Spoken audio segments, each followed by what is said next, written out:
Good evening, everybody, and welcome to Roy's Tie-Dye Sci-Fi Corner. I want to wish everyone, all the fathers and dads out there, a very happy Father's Day. This is going to be episode number 23, and we are going to be discussing the movie Logan's Run, the movie that came out in 1976. And as part of this very special Father's Day presentation, I am having my one and only son, who I'm very happy to have joining me as my very special co-host, and that's Ryan BJELLQUIST-LEDGER. Ryan, welcome. Hello, and happy How are Father's you, Ryan? Day. Happy. Thanks, Ryan. I appreciate it. I am so happy to have you on with me. This is awesomeness. Of course, I'm happy to see you. I'm all two-dimensional, and it's like I'm there, but not really yet. Sort of. So how you doing today? I mean, Ryan, I don't know if our viewers know, but you're down in Texas right now. Yeah, it's I haven't been outside actually yet today, but almost every day, if it's not raining for a very brief period, it's around 70 in the morning. By midday, it's around 85. By 3 o'clock, it's 96, with the real feel closer to 100. And we just keep it going and cranking until sometime in October. Yeah, it's crazy, crazy. I mean, weather-wise, you've got pretty much around the same weather we're having right now in New Jersey. Today I would say it's probably around 85 degrees. You know, it's very sunny, but very humid. And the humidity for me has always been the killer, as you know. I can deal with the heat, but the humidity is just a really rough part of it. But I love the sunshine. no, definitely. It's definitely better than the snow and the cold weather. I mean, you know, I definitely love the fall, and I do love, you know, the spring air. And to be able to go to the beach at this time would be like the ideal condition. But unfortunately, with everything that's going on and, you know, with the pandemic and, you know, trying to social distance and be careful, it really makes it tough. So I'm just trying to bear up as you know. But anyway, at least I get to see you today and through this, and we get to talk about sci-fi, which is really cool. Yeah, your favorite stuff. So it's Father's Day. So what else would we want to do?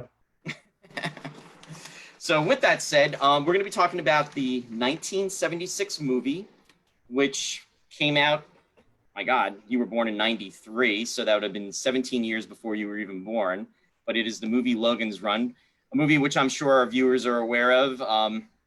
It's a movie that did very well in the box office. And ironically enough, Logan's Run, the movie, premiered on June 23rd, 1976.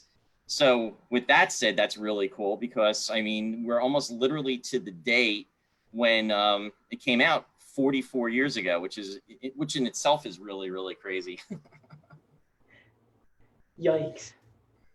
So we'll be discussing that. I'm actually having again, folks, it's live, and with, you know, when we're going live, sometimes we have issues with the streaming. We appear to be streaming perfectly tonight, unlike we did on Friday. However, I'm having an issue seeing some of the comments and seeing who's actually on board. So I'm going to actually go to my handy dandy iPhone, which I always use.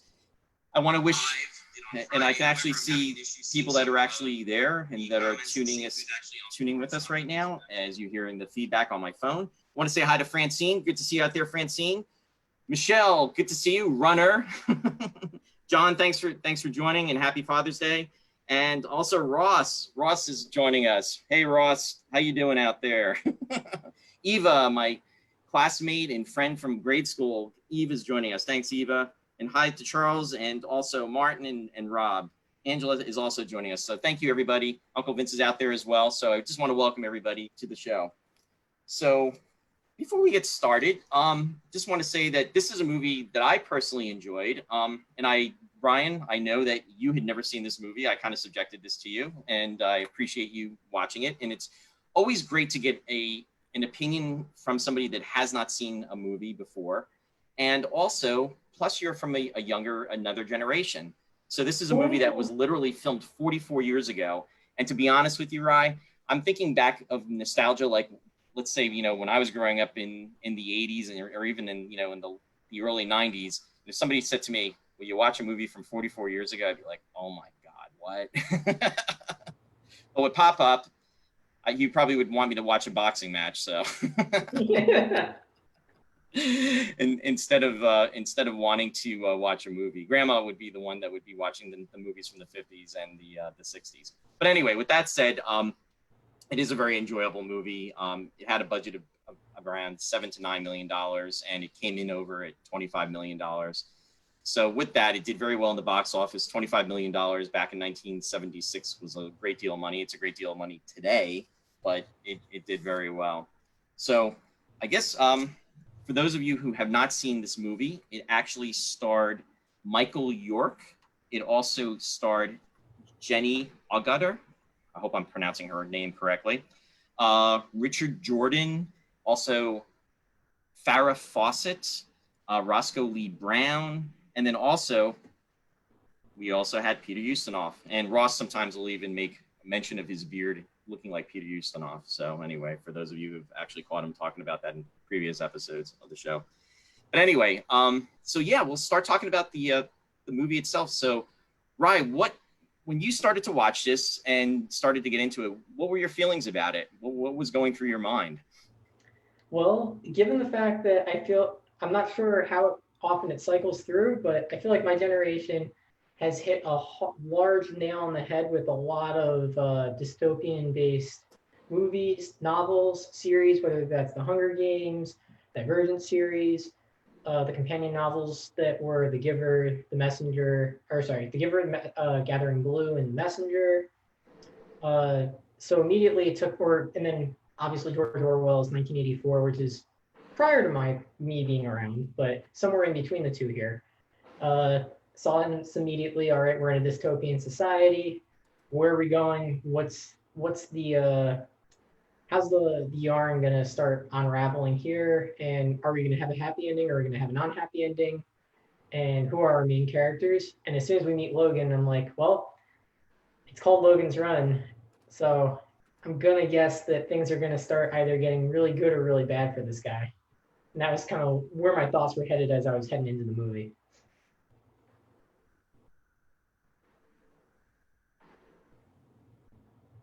Did you hear me, Dad?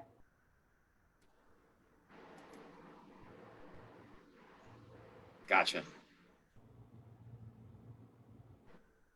No, and you're absolutely right, because there's so many movies that, for your generation that actually have been made with almost that type of theme. And it's interesting that a movie that was, literally from like so long ago actually, was following that same type of and we're getting an echo of folks here. Folks, sorry about that. So many movies that were following that theme, in the 90s and even the 2000s. So it's very interesting that there is those similarities. It's a movie that I feel that, it was dealing personally with the society. It's also dealing with a computer that's almost dictating what's going to happen with society. Mankind actually progressed, and they evolved to the point where they were concerned about famine, overpopulation, and the disasters that were going to be taking place. And they attempted to put some form of safeguards into place. But as time went on, they actually moved beyond what those safeguards were and forgot the meaning of what life was about. And interesting enough, in the book, that was the two common denominators from the book that were taken into the movie were that life would be terminated. In this case, in the book, it was 21 years of age, but then they changed it to 30. And then also the second point was that it dealt with Logan, it dealt with Jessica, and then it also dealt with a Sandman named Francis that was chasing after them. But that's where pretty much the similarities ended. I'm not going to delve into the book because it's been a very long time since I actually had read the book, and I know that you haven't, and we're really talking about the movie. But it's interesting, though, about the points that you made and the themes of this specific movie and how it relates to mankind. And what's even scarier is, we're in 2020 right now, and we're getting closer to that time. Because it was in the 23rd century, I believe or 23rd, yeah, 20. I think it was 22s. Yeah, it was 20. I believe it was 2274 or 2264 that it was taking place. Definitely still a little ways off. Yeah, it is. Which is really true. Right, before we continue, I just want to give a few shout outs to some other people. Dennis is joining us. I want to say hi to Dennis. Thanks for joining us, Dennis. Also, John and Sue, thank you for joining us. Yeah, Sue, I saw that we had an echo. I think I've cleared that up. John Haig is out there. He's also joining us. Thank you for coming on board.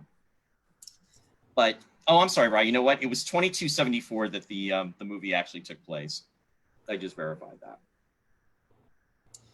But it starts out, and we're with the focus on these two characters, and the main characters being the Sandman, and you're dealing with Logan, and you are dealing with Francis, and these two individuals. I mean, you find out in the very beginning have a tight friendship. They're very close. One of the things that takes place right before we are introduced to them, though, is we see babies in the infirmary where they're being born, not necessarily from a mom, but they're created, and we see on their hand that they have the crystal, and that crystal is a huge representation of the driving force of what the movie is about. Yeah, it was really kind of creepy, like how you see that symbol that's sort of in there, and how they characterized it by age. It was never really explicitly like spelled out, but you did realize that I believe it was after 15 or 16, it's one of those, then you become a green, and then green goes until, from what I can tell, until you're a red, and red is pretty much on the borderline of ready to get sacrificed to the what's it? The carousel. Right. Where baboom, baboom, where they're supposedly reincarnated or reborn, but nobody's ever really seen anybody get reborn. Right. Yeah, and the society had essentially devised this method, for those of you who haven't seen this movie in a long time, or if you don't remember it. And essentially what happens is it's almost like a utopian society where it's like the perfect world, supposedly, and everybody seems happy, everybody is young. And when they reach the age of 30, they have to go to what is called to the carousel.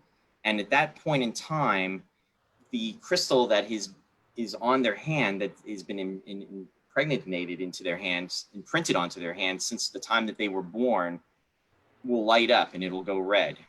And at that time, the individuals in that society will have to go to carousel. And what is going to happen essentially is they will have the opportunity to be either reborn or not. And the people that decide that they don't want to take their chances with carousel and escape this are called runners, as Michelle was indicating when she came on. And if this happens, the Sandmen are alerted, and the Sandmen are almost like a militant force. And it's almost like a form of, I'll even say, like martial law, where they will go after you and they will intercept you and they will kill you.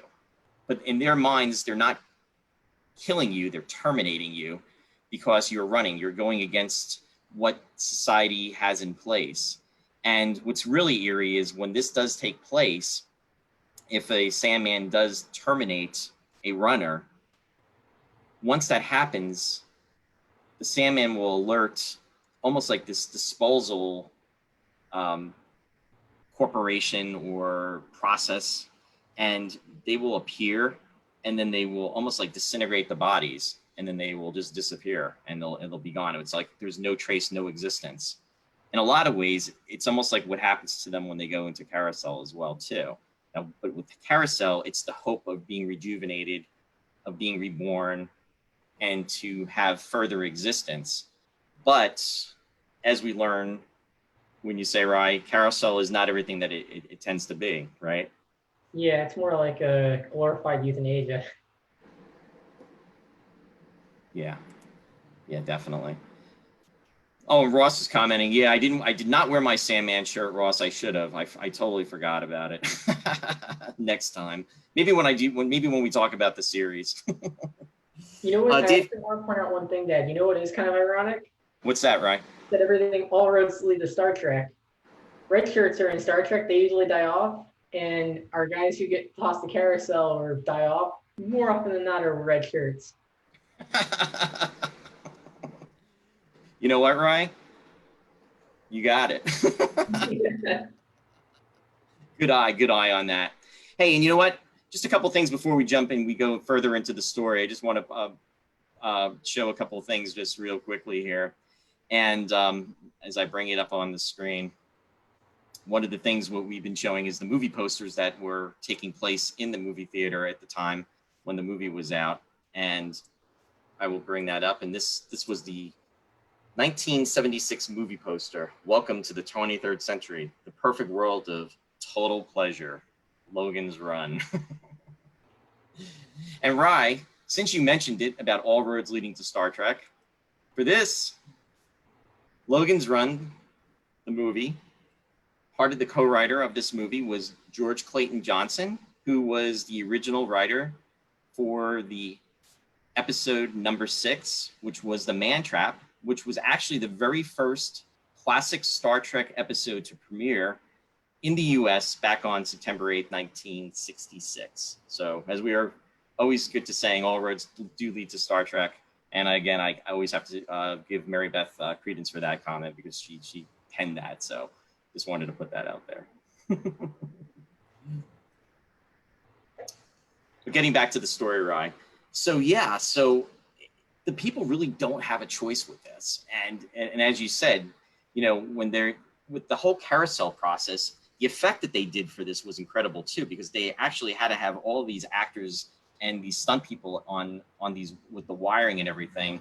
And it was a very complicated effect that they actually put through. In fact, L.B. Abbott had done the special effects for this movie, and L.B. Abbott had actually done the special effects for the television series Lost in Space, for those of you that out there that recall the name.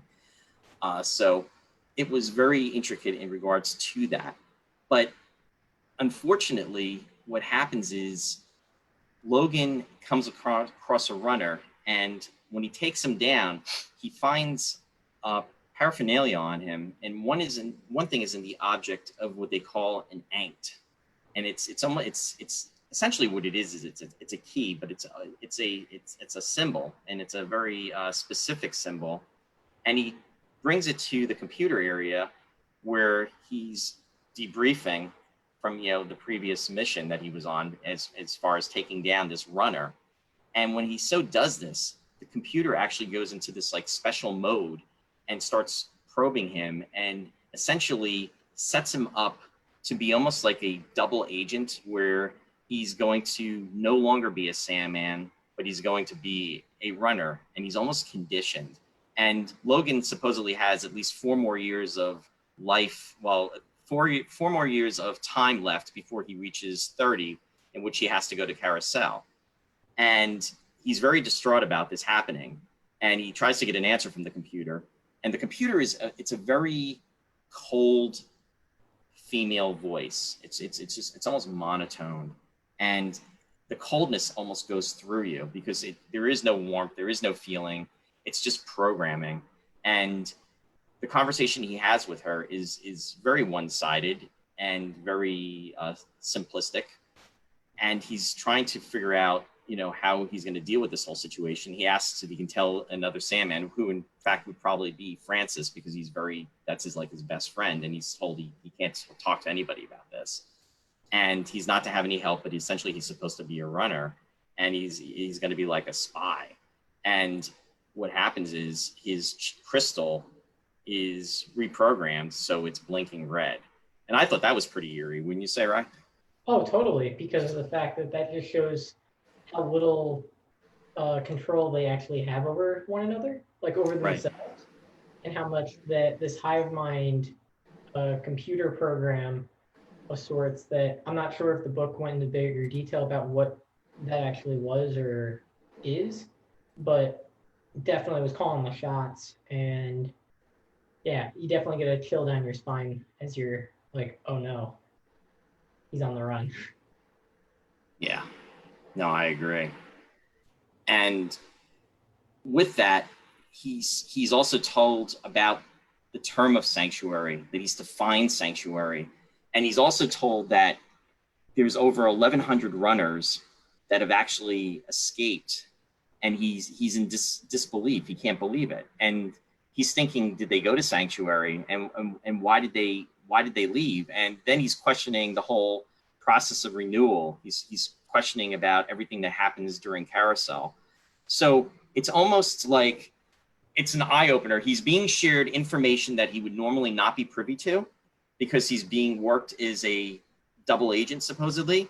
However, being told this information by the computer is also, in essence, telling him that everyone is almost living a lie, and this is a falsehood, and it's not true. So right there is the danger, because it's the individuality that's, you know, a part of mankind, as opposed to programming that's a part of the computer.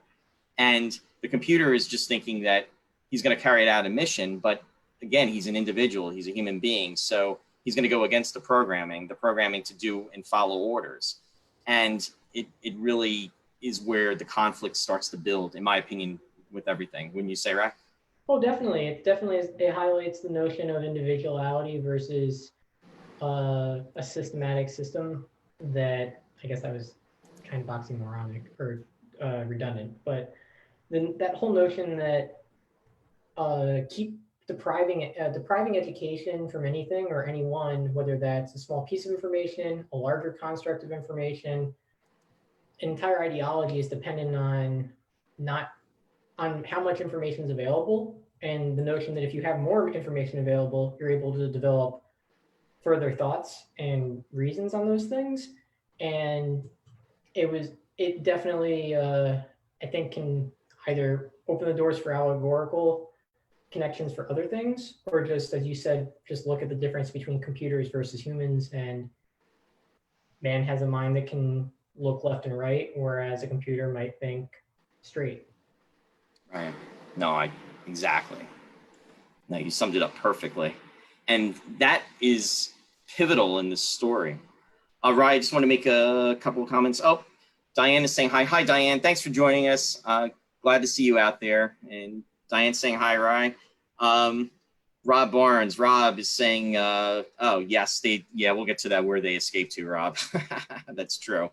And Rob's saying they escaped to the sex shop. I mean, in regards to that, Rob, it's a hedonistic society. I mean, there's nothing going on. There doesn't really seem to be any type of religion.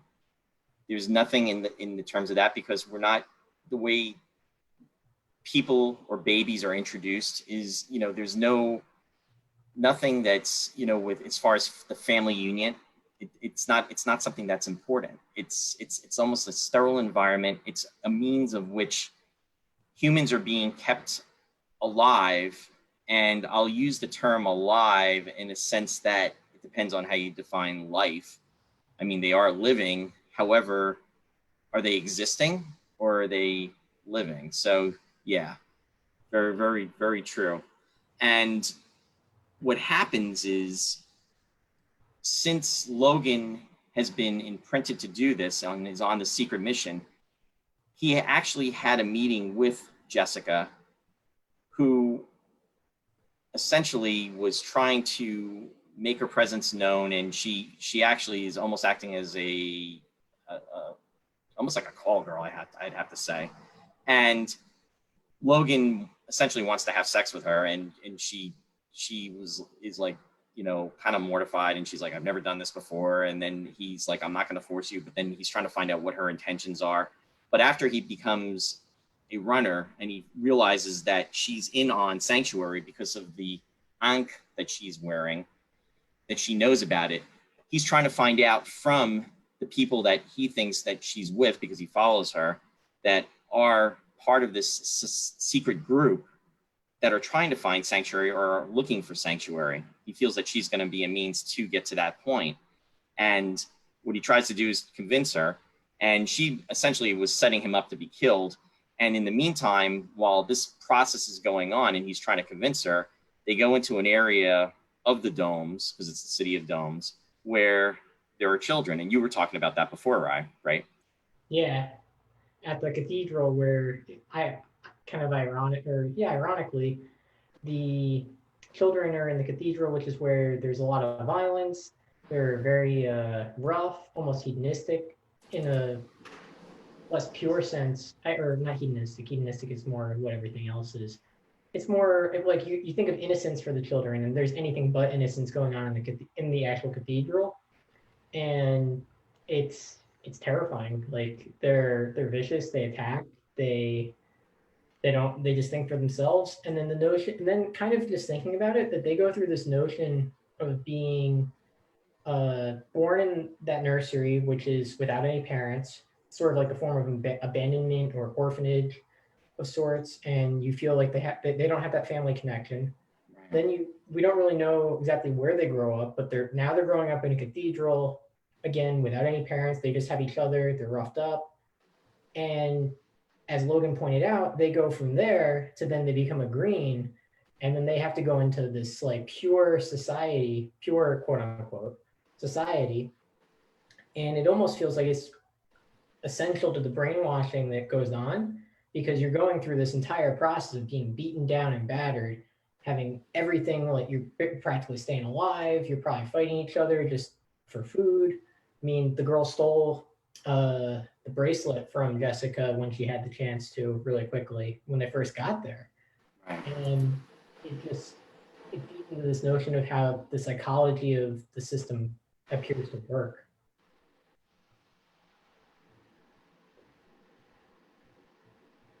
Oops, I lost your eye. Can you hear me okay? Yeah, I can hear you. Can you hear me?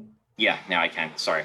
Yeah, and it's very violent. And when you think that that's how the kids are existing, and what their conditions are, with everything that they're dealing with, it's very depressing. It's almost like they're outworlders and they're not a part of it. I'm actually having bear with me one moment, Rye. Just trying to. We're having some technical difficulties, folks, and Murphy's it's Law. live.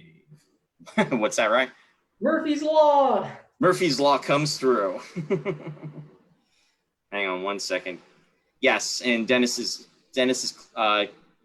commenting that they are considered the Cubs, and that's exactly what they are called in that. And yeah, and Logan is approached by one, and one that actually had damaged and hurt a fellow Sandman and almost killed him. And he confronts him, and they essentially converge on them. But what happens is he takes them down with his laser gun, and then they all run. They scurry like flies. They are like flies. It's kind of reminding me of Lord of the Flies in that sense too.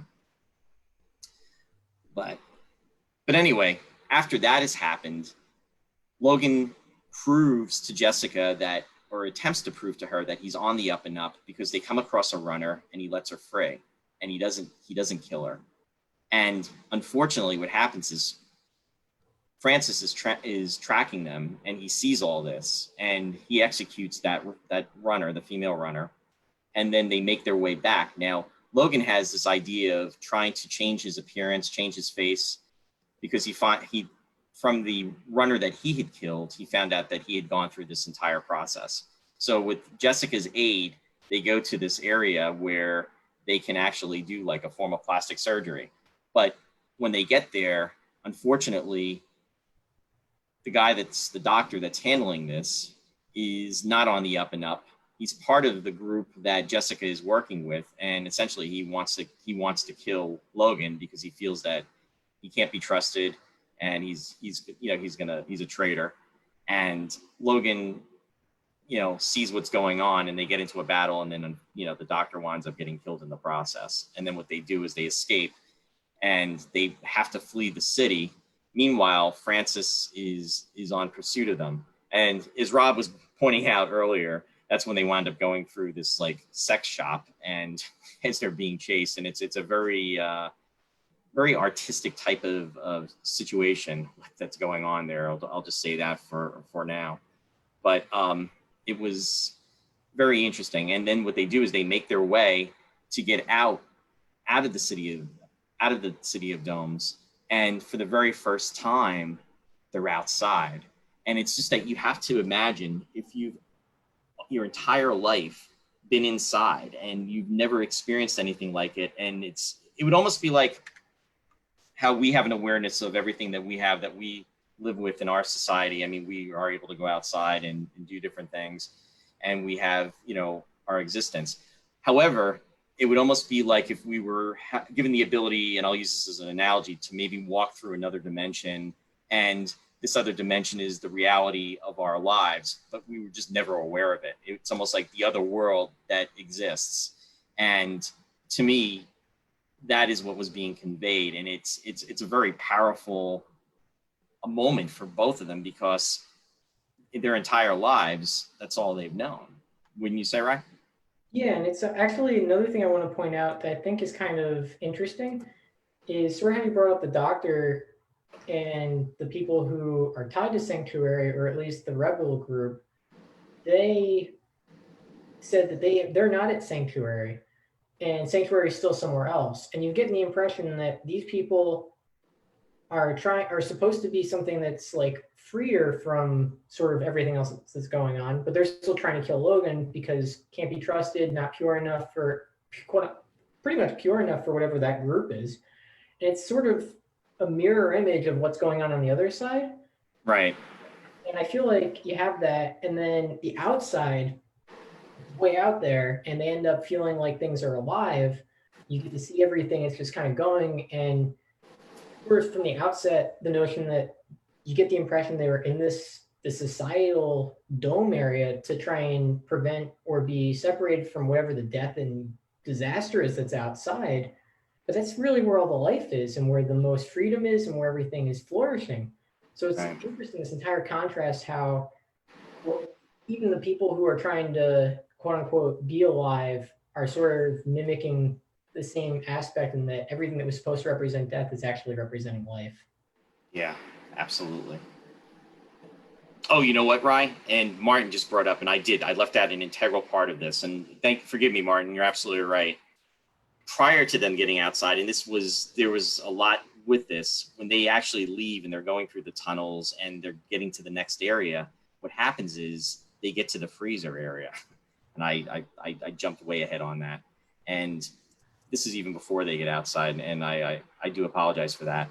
When they get out there and they get to the freezing area, they get to Box, and there Logan and Jessica are questioning if Box, who is essentially a robot, knows of Sanctuary. He's trying to get the answers from him, and he's saying that others have come through here, and as they go through and as they're looking, what they're finding is all these bodies that are frozen, and essentially, and there's hundreds, maybe even close to 1,000 that are there. And he's trying to figure out, what's going on. And then all of a sudden, what happens is Bach is going to attempt to freeze them and add them to that. And it's a pivotal moment. And what happens is they get into a battle, and Logan and Jessica are able to, Logan, they both are able to overpower Box and get out of there, and he gets destroyed, and along with that entire complex. But one has to wonder, were those the runners that were attempting to escape to get to Sanctuary, perhaps? Also, we find out too that they're being utilized for food. So it's kind of a really crazy type of situation that's going on with all that. And I guess for me, again, I never read the book, and Right. This is my first time ever watching it. Yeah. I have no idea. Is Bach supposed to be a part of the system? Is he supposed to be his own system? And it's just sort of this complex of, again, computers, different types of computers in the real world society? Or is it supposed to represent something else? I'm not really sure what Box is or who he's supposed to be. No, and it's very not clear. And actually, let's ask some of the viewers out there, what is your feeling about Box? I mean, I'm seeing a lot of comments coming through, because John's saying, I am Box, yeah, and then Rob saying Box,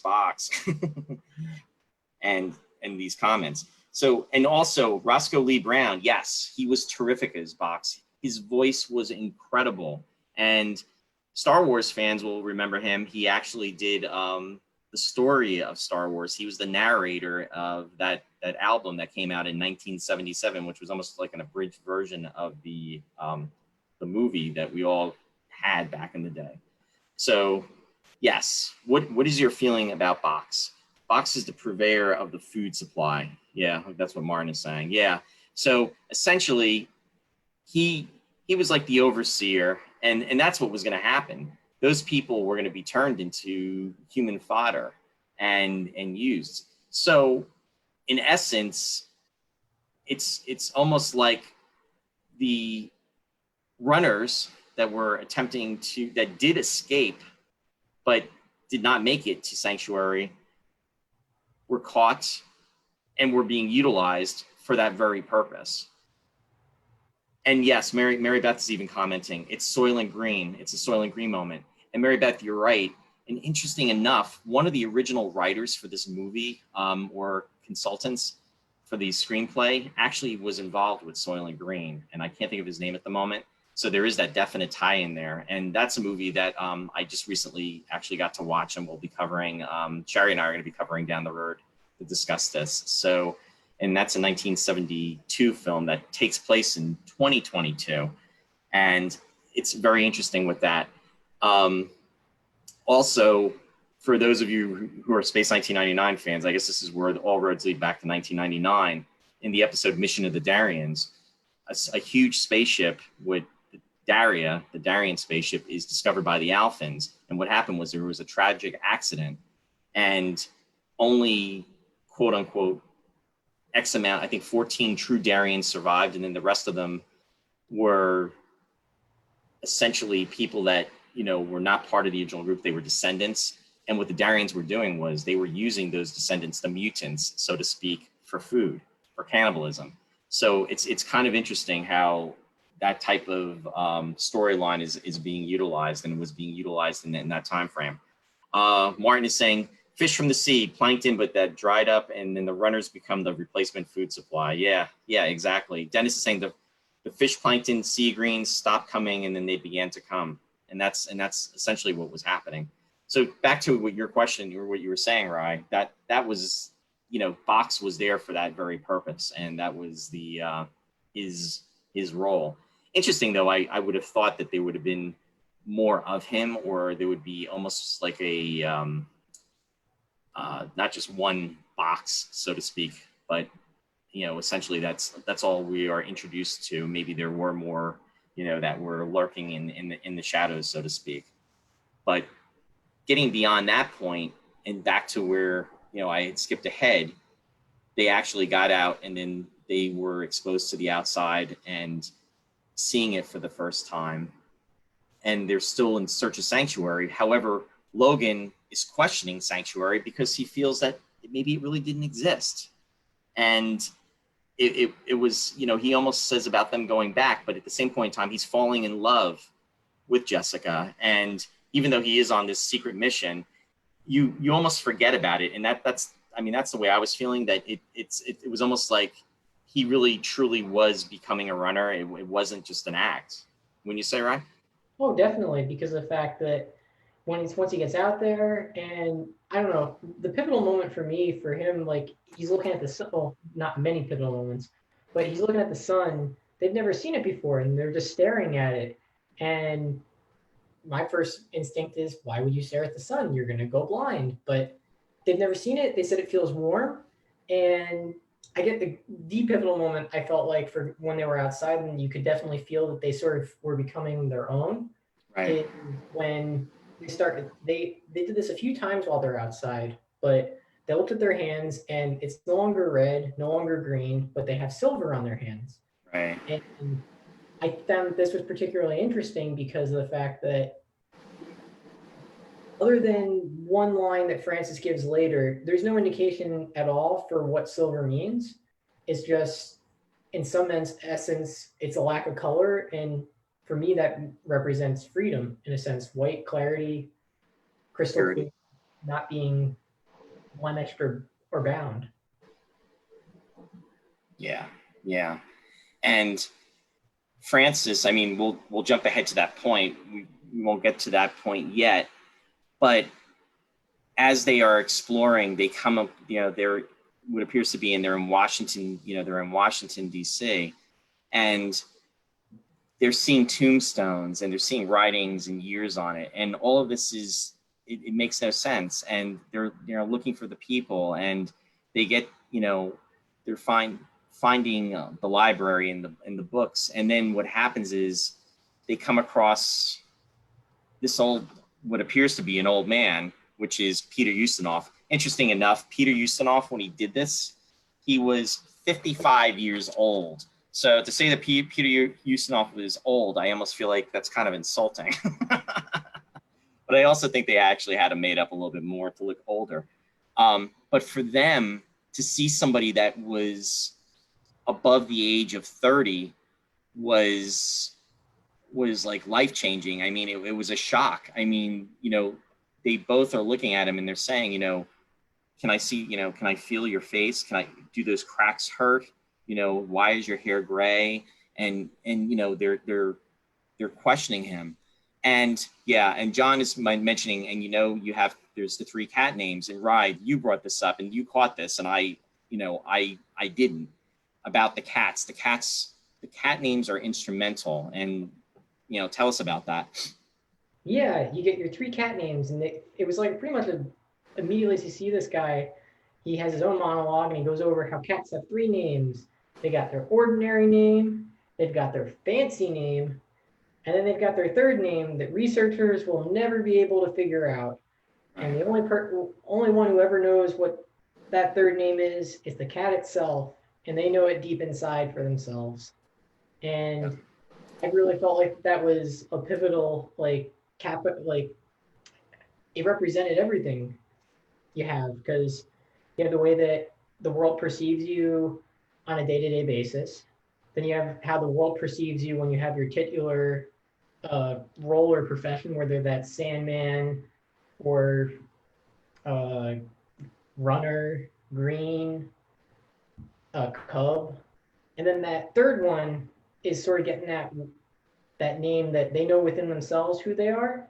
Mm-hmm. And that's what they're uncovering, getting at, and only they can really know and really get at who you are and what they are. And you can't just communicate that out. And in the case of the cat's just going to meow at you, so you're not really going to know what the cat's saying, even if it wanted to tell you.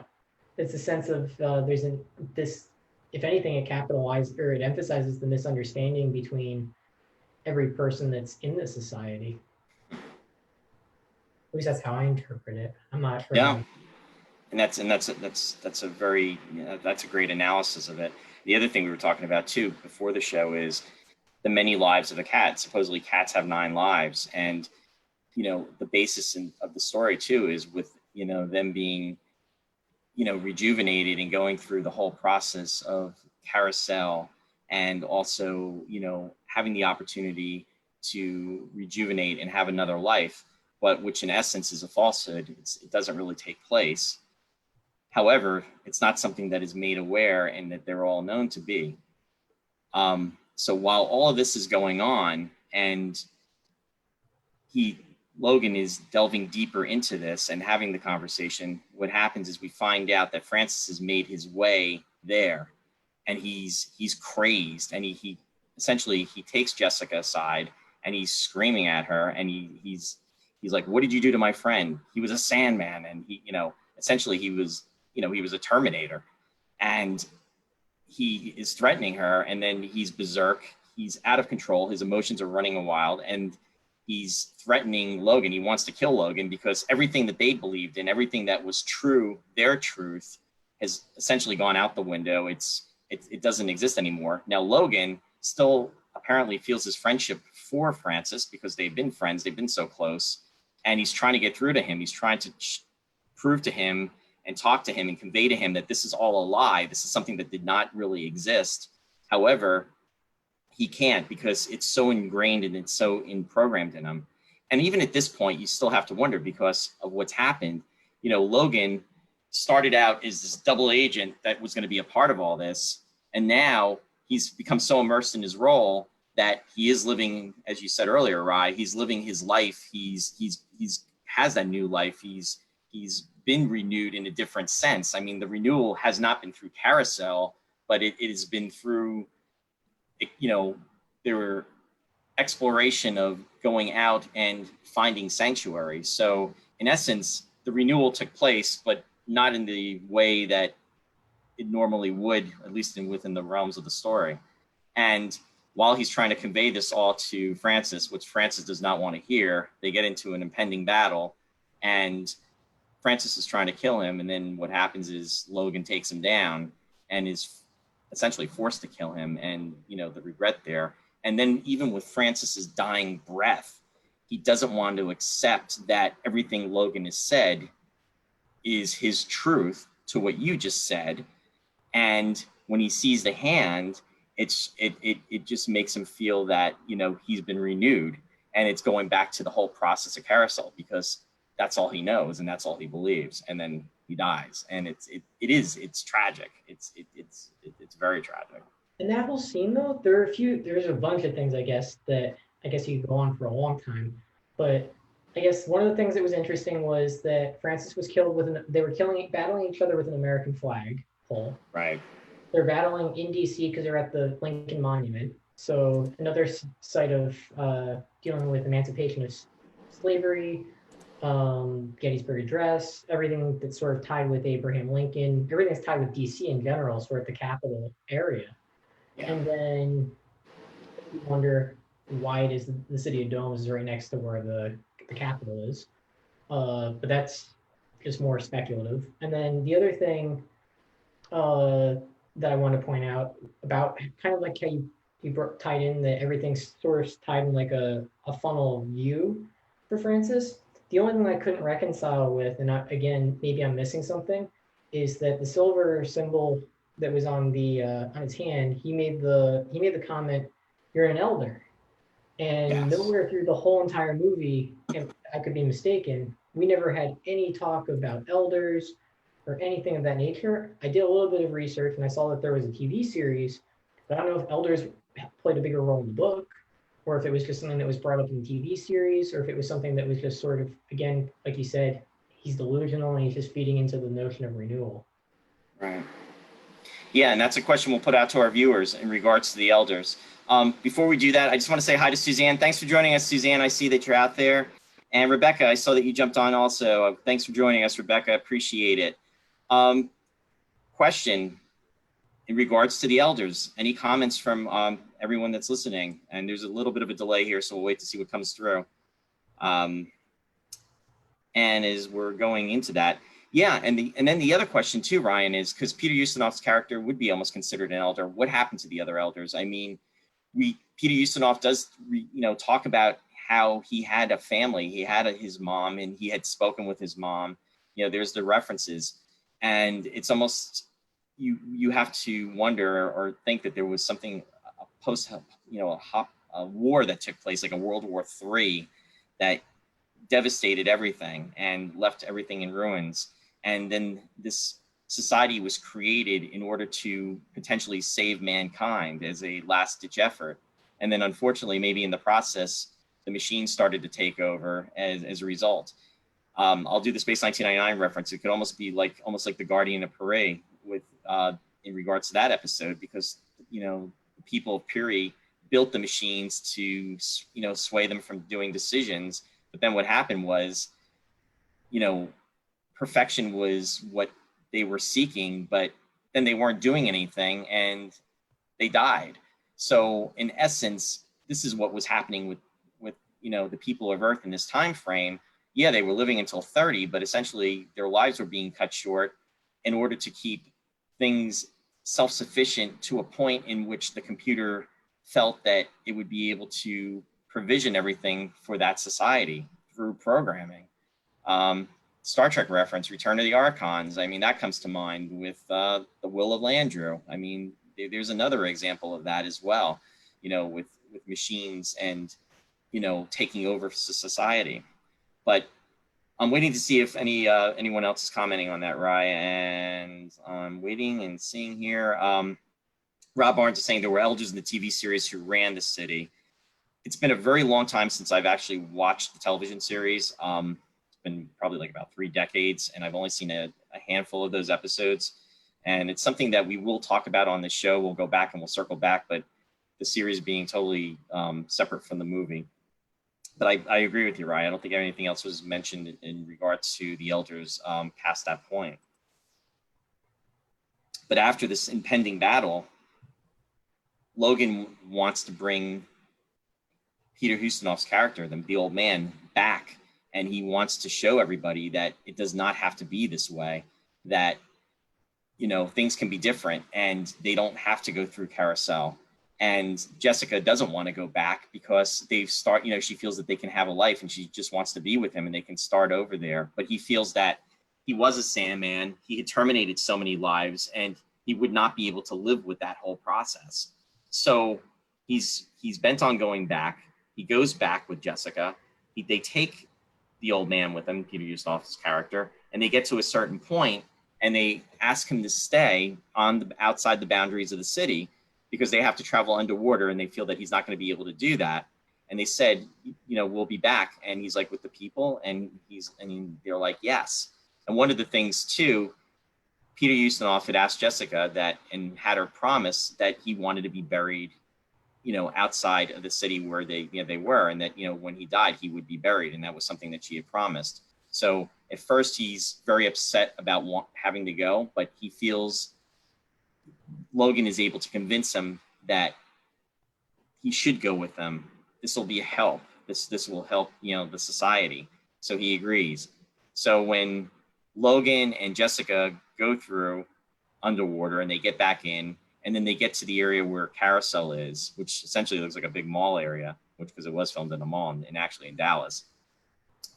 What happens is he tries telling the people that you don't have to do this. Don't go through Carousel, because he knows they're going to die. And the people won't listen because that's their existence. That's their life. And then what happens is the Sandmen capture them and take them. And this is where Logan starts to get debriefed. And it was very eerie because at this point, you almost have to wonder what's going on. And Jessica, and I was surprised they didn't do more in the movie with this, that Jessica didn't react to this, that he was almost like a double agent. Did that surprise you, Ryan, a little bit? It did, but it didn't at the same time, because of the fact that I really feel like by this point of the movie that you've already gotten to a point where they've sort of already gone through like so much, like a baptism of sorts and a renewal. Right. That I feel like Jessica herself is not the same person that she was prior to this. That's a good point. Like, she's not anymore either. Right. So it's almost like they had, and I like the way you use the word baptism, because it's almost like they had been reborn, and like we were talking about earlier, but in a different way, not the way that it was originally going to go. Yeah, it's interesting. I feel like this is like everything, the whole focus of the movie up until like we get to, I guess, ultimately with the explosion of the whole city, everything is focusing on emphasis of death. You know, Carousel, it's focusing on, the notion of being reborn, but everything that's in Carousel, yes, it's the idea that, oh, you'll be reborn, but everything's death, death, death. Sandman, they kill, they terminate. Right. You have the cleanup crew, they evaporate you. Yeah. You even talk about the old guy. What is he doing? He's looking to, and he's out on the outside where supposedly things are supposed to be a sanctuary. His biggest concern is, where am I going to be buried when I'm dead? He's planning his death. Yeah. And that's very good points. I don't think that they're actually nobody's living their life anywhere. Everyone is just trying to avoid and focused on, are they dead and when will they die, versus just living in the moment and enjoying and experiencing one another. And I feel like that's something that that's sort of moving from death to life is sort of what you're on this roller coaster train ride through the whole movie. And that could have been a hidden point for the movie too. So that's a very good point, because it is very negative. It's very fatalistic in that sense that it's everything that everybody seems to have in common, whether they're in the domes, whether they're outside, whether they are you're on the one side of the law or the other side of the law within the domes is death. It's not about their existence. And getting back with that, after, I'm circling back in regards to the debriefing, when that all takes place and he's being probed and they're going through that whole process. Yes, and somebody had commented earlier, they're using hologram images for this scene, which is done very effectively. And Logan's brain is essentially being probed, and the computer is trying to find out where Sanctuary is and where it exists, because the computer has a directive, and that's all the computer knows. It's trying to put an end to everything that's been going on, and that's why it actually had him doing this mission. And as a result, Logan is not breaking. He's fighting. He's standing to his convictions, so to speak, and the computer does not know how to deal with it, and it does start to short circuit. And I don't need to mention track everybody is going to jump on me, but it really reminds me of Kirk in many Star Trek episodes where he defeats the computer. And again, I mentioned Return of the Archon as one. That one sticks out, very much so. Or the Changeling Nomad, when he makes it short out and before it self-destructs for being imperfect. And it's just that in essence, that's what's happening here, because the computer can't accept what the truth is, because it just is not aware of it. And then they're able to, Logan is able to escape, with Jessica just before, he's going to be killed by the Sandman. And they get out of there and they blast the room and everything falls apart. And then that's when essentially the whole building starts to implode and the city of domes, so to speak, are beginning to fall. And, outside, the old man, Peter Ustinov's character, is there, and he's watching all this take place. And then the people start to arrive and they see him and they come to him, and they've never seen somebody that's, his age. And it's a pivotal moment. And there is no sanctuary, and it essentially, everything that was going on with the computer was what was driving their lives. But now they've broken free, and they actually have been renewed in a sense, because they've broken away from the programming of the computer, which essentially was probably programmed by humans long ago, but it failed. It failed the program, and it was essentially to keep the people alive, but actually it was killing them. And it's interesting twist of fate, wouldn't you say? Yeah, I think it's really fitting that the whole I think it's maybe we haven't hit it enough, and maybe it's kind of like subtle, but the notion of you have the five senses, taste, sight, hearing, feeling, and the main one being that I'm getting to is touching. Mm-hmm. And in the poster, you have the emphasis of the hand with the crystal. They have the crystal on their hand. Babies in the beginning, they learn through feeling more so than anything. Right. Hearing and seeing, or I guess they learn through all of them, but like experience and the hands-on approach to things. And this whole notion of each time that they're introduced to something new, they're like, we saw it when they first saw Peter Ustinov's character, that they wanted to touch the hair, they wanted to touch the face. You pointed out because they've never seen the wrinkles before. And I thought it was really fitting that at the end, when you have all these people coming out, the sort of the last thing that we get is that girl touching his face, and then they're all going to the same thing. And just that notion of it's about everything's about experience. And when you deprive yourself of that experience, that's sort of when you start to die. And I mean, I think of the crystal as maybe I'm just overanalyzing, but no, I think that's an excellent analysis, Rye, because it about the sensory, and because they all essentially, that's what happens, and they really emphasize all of those points that you brought out, and it's very true. Death by sensory deprivation. Yeah, it's almost like they're nullified. It is a form of deprivation. I'm just looking at some of the comments that are coming through, and I want to bring out one of the comments Michelle brought up. She said that she did an analysis of the music, and if you listen carefully while they're in the City of Domes, it's very electronic. And when they are above the surface, it becomes more orchestral, excuse me. And then they go back to being more electronic with orchestral mix at the end.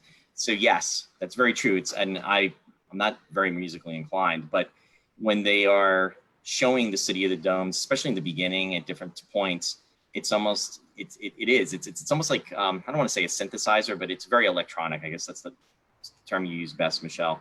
And it's very true. And when they are out and, you know, it's almost like life, and it's reality. It's real. It's just all encompassing. And I'm seeing some of the comments, and, you know, what Ross said about Jerry Goldsmith. Jerry Goldsmith, I mean, again, he is an incredible composer. I mean, his music is fantastic. There's another Star Trek connection with the, you know, Star Trek the Motion Picture, but is, you know, for the Trek reference. But his music is amazing, and I would have to agree with Ross, you know, with both him and John Williams. I mean, you know, they've left their legacies of music, you know, behind us, and it really is truly all-encompassing. And it just goes to show you too how music really does influence a movie or even a TV series. Without it, I mean, shows would be very different, or movies would be very different. I mean, if you just think of, you know, think of Jaws, for example. That's the one that immediately comes to mind, you know, with their theme and everything. But Rob is saying the miniatures created for the city are incredible. The filming of them, not so incredible. Yeah, the miniatures were incredible with that. In fact, I think I was saying too that the movie did earn an Academy Award, and it was for special achievement, and it was L.B. Abbott that won the award for them, and that was for that. And also it won 6 Saturn Awards as well too. Best science fiction film, best cinematography, best art direction, best set direction, best costumes, and best makeup. And that was for 1976. So definitely a movie that, you know, was pivotal. And again, it's hard to believe it's a 44-year-old movie. I mean, in 2 days, it would have been 44 years old. But yeah. But yeah, in closing though, I mean, it definitely ended on a positive note that, you know, there was hope, and it you know, of everything that had taken place. Because to your point, right? I mean, for the most part, it was very, very negative, but at least it ended on a very, very positive note. You know, that there was hope for the people, and you know, the ability to potentially grow old, because there was a living example of somebody that did. Yeah, if anything, having somebody who was older was sort of the ultimate ability to break the illusion outside of, I mean, yes, the city broke and exploded, but I did find that it was kind of interesting that they went through all that hardship to escape. They had to go by box in order to like get to where they were. But then on the way back, now that it was almost like they had extra knowledge, so then they were able to swim under, and then all those people just poured over. It was interesting how it was like all those hoops and hurdles. I guess if anything, it emphasizes how the only reason they were there is because they were self-contained. Yeah. It was more by choice than, not necessarily by choice, but heavily by choice, because yeah, it's just interesting how they were able to get out so much more quickly than like the runners and everything. I guess that's how you sort of have a movie and how you have a narrative. No, I agree with you. I definitely agree with you. Just want to see if there's any more any comments about the movie that anybody would like to share. The TV series came out a year later. It came out in 1977. In fact, it starred Gregory Harrison as Logan. Heather Menzies was Jessica.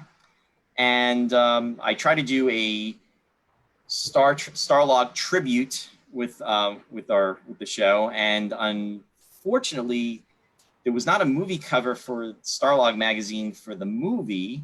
However, for the TV series, there was, and here we go. And I will bring that up, and show that to you right now.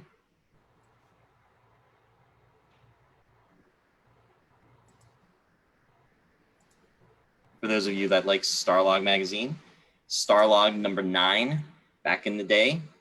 And then for those of you who remember The Man from Atlantis, Wonder Woman. And then of course we had William Shatner on there as well. And then from Star Trek. And then also Jared Martin was on there as well too. Fantastic journey. But yes, that was the Starlog tribute, Starlog number 9. But again, that was for the TV series, not the movie. And yes, Dave Kaplan just asked, will we talk about the TV series down the road? Yes, we will. It will be something that we will definitely cover in the future. I would say probably in the next couple of months, if not sooner, because I think, especially after talking about the movie, we should definitely talk about the series. Unfortunately, the series did not last very long. I believe there was only 14 episodes that were done, and it was short-lived. But it's definitely worth mentioning and something definitely we can talk about. I actually remember watching it, but I caught it when I was a kid. I was only like 11 and 1977, and I had seen a handful of episodes, but I'm pretty sure you never saw it, Ryan, right? No, I hadn't heard of the movie before. No, so I know. I'm just kidding. You know, another actress I did not mention, and that was in this movie too, was Farrah Fawcett Majors. Farrah Fawcett was up and coming. She had come to Hollywood in 1968. She actually did stuff. She was on I Dream of Jeannie. She had done The Flying Nun. That was one of her first roles. And she did The $6 Million Man. She went on to marry Lee Majors, who was The $6 Million Man for 4 seasons on ABC. And that is a show that we will definitely be covering in the future, near future as well. And she actually came to fame with the show which was called Charlie's Angels in 1976. And when she played the character of Jill Monroe, and was very well known for that. And then for science fiction fans, she went on to do the movie Saturn III, which came out in 1980. In fact, Suzanne Heimer-Peterson, that was on with me, who worked on Space 1999, was actually, worked with her as a stand-in on that. And she said that Farrah Fawcett was a very lovely person. And it's very sad that, she's since passed away. In fact, Peter Ustinov is, passed away. The actor that played Francis, Richard Jordan, he also has passed away since. So there was definitely a lot of talent in this movie, and something that definitely will be remembered. And as I'm looking at to see if there's any further comments coming through, I'm just taking a look here. Let me see. I see John says, a shame that she died on the day Michael Jackson died. She did not get enough press. Yeah, I remember that too, John. You're absolutely right about that. That was not cool. And then, yeah, Ross is saying Farrah stole him away from Bionic Bigfoot. Yeah, the Bigfoot character, which was Andre the Giant, played by Andre the Giant. And also, anybody else know who played Bigfoot in The $6 Million Man and the Bionic Woman? I'll give you a hint. Lurch from the Addams Family, Mr. Ted Cassidy, and he also died at a very young age. He was only in his early 40s. He had heart surgery. I think it was like in 1980, and he was also in classic Star Trek as well too. But yeah, we've lost a lot of people along the way. But definitely a fun movie. Definitely recommend watching it if you have not seen Logan's Run recently. And I'm really happy that you got to do this with me today, Ryan. This is really cool. Yeah, I'm happy I got to spend some time with you. Quality time. It's not face-to-face. Well, it is face-to-face. It's not in person. I can do this, but yeah, it works. I'm glad you're here. Yeah. Thank you for having me. Absolutely. And just think, this will be forever on digital. It'll be immortalized, if nothing else. I'm sure Uncle Vince is laughing about this right now as we're speaking. I can only imagine the comments he's making about that. Now he's laughing. Along with all of my other friends and family that are watching. So no, it's all good.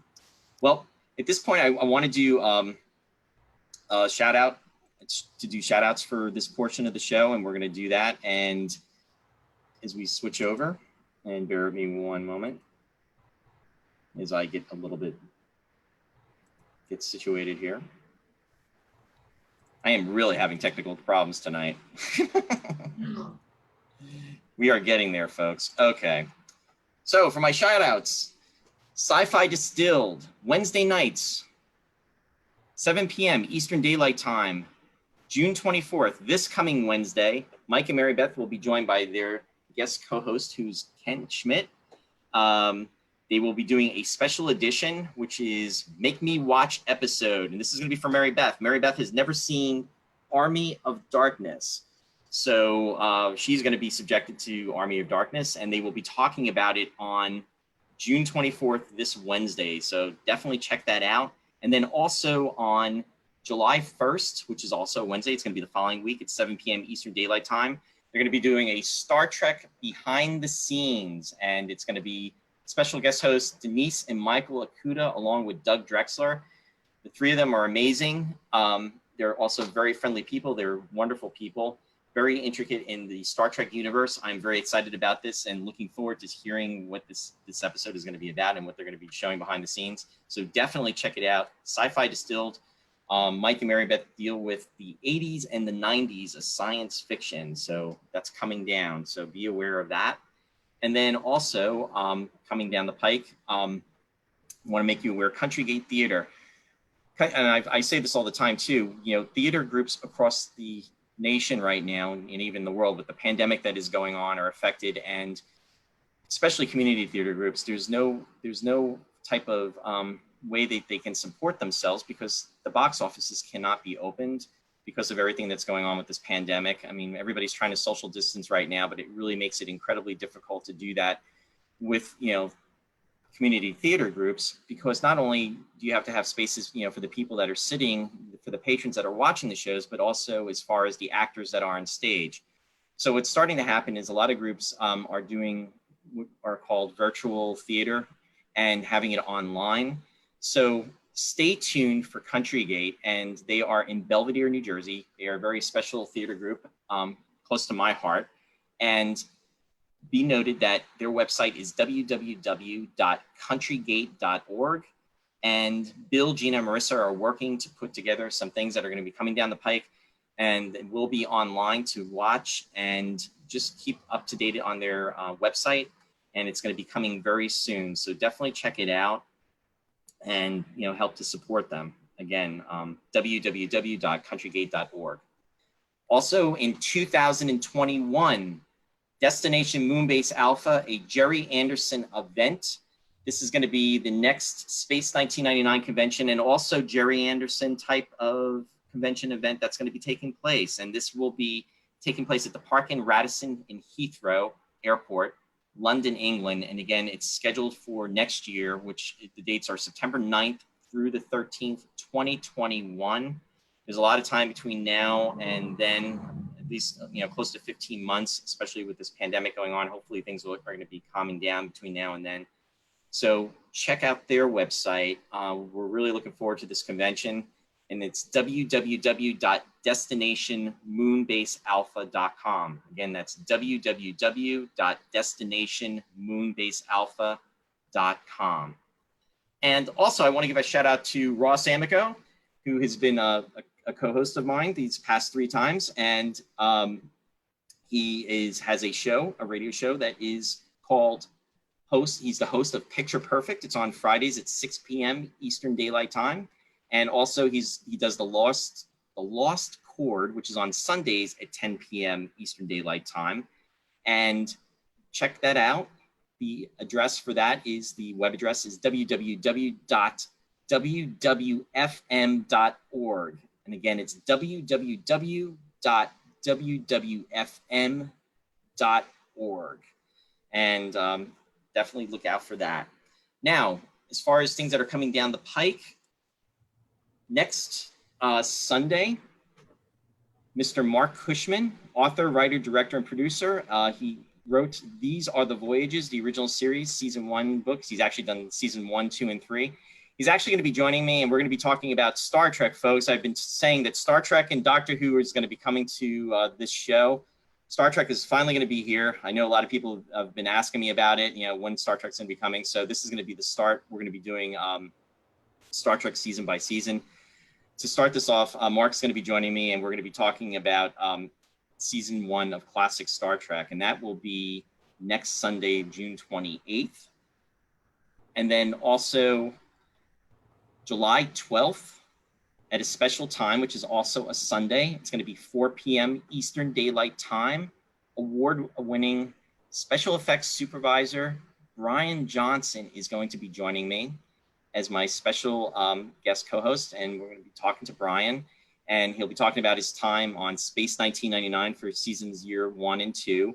And then also we'll be talking about Alien, as well as The Empire Strikes Back, which he won, him and his team won an Academy Award for both those movies.